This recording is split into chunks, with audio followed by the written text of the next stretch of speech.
Fermez les yeux. Écoutez les sons autour de vous, sentez les sensations sur vos mains et les odeurs. Vous êtes vous. Avec une mémoire et un centre auquel sont rattachées toutes vos perceptions. Vous et seulement vous.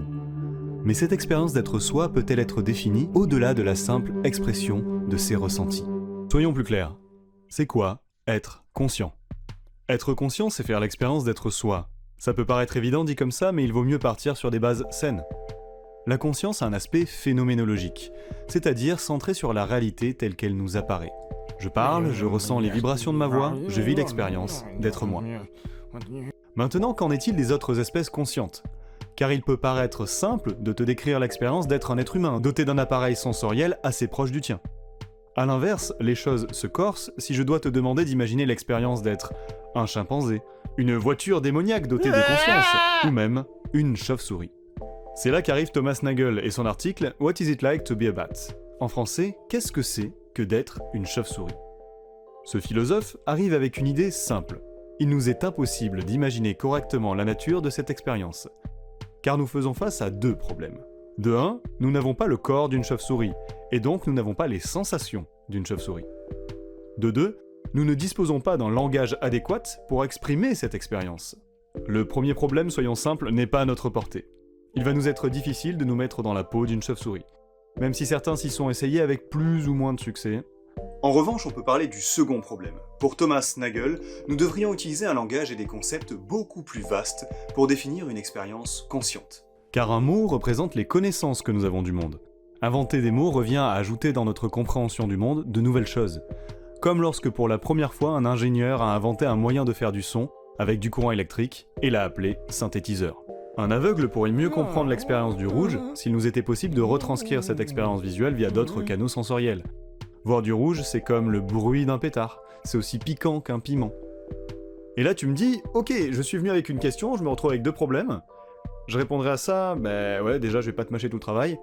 Et de deux, est-ce que tu connais l'UAL? UAL. En anglais, Unlimited Associative Learning, qui est peut-être la solution à notre problème de langage.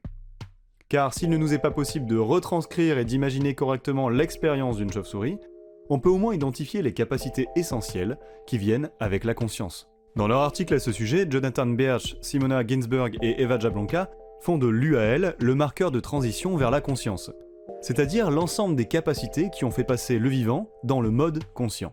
L'UAL est l'une des plus grandes découvertes que les systèmes vivants ont fait durant la période du Cambrien, une période géologique où la diversité du vivant a fait un bond spectaculaire. L'UAL est un langage associatif qui va donc permettre de combiner des informations différenciées pour développer de nouvelles connaissances. Dans sa version la plus rudimentaire, l'UAL permet à une mouche de différencier plusieurs informations gustatives et de les associer pour plus tard à des valeurs. Goût de sucre égale bon, revenir plus tard pour manger cette pomme juteuse, se dira la mouche. Cette proposition a l'air simple, mais elle cache beaucoup d'innovations pour le vivant. 1. La mémoire. La mouche va plus ou moins stocker l'information et la dater. 2. La différenciation. Le monde n'est plus un brouillard uniforme, mais un ensemble de données qui ont un sens pour moi. 3. L'évaluation. Le sucre, c'est bon pour moi, les mouvements brusques, c'est potentiellement dangereux, je peux agir en interprétant ce que mes sens me transmettent.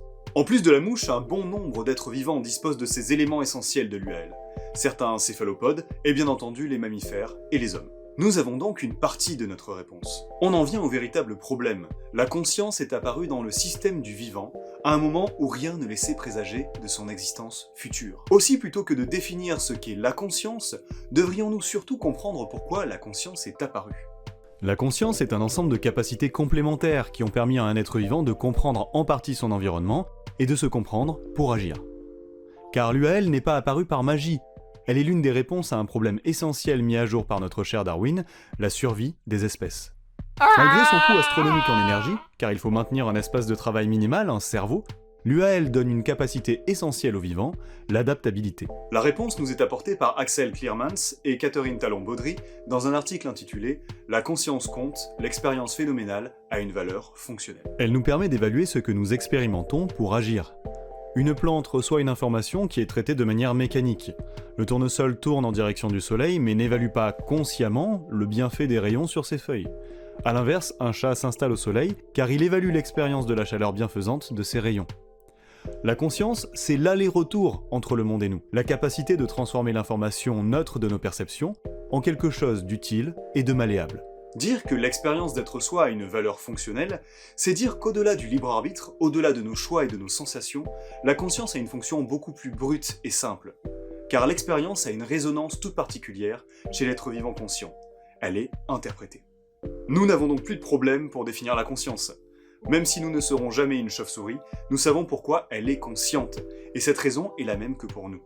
Elle a développé un mode d'apprentissage particulier, l'UAL, qui lui permet de comprendre son environnement et d'agir de manière flexible. La conscience est une fonction. Et plus exactement, la conscience est une fonction du vivant.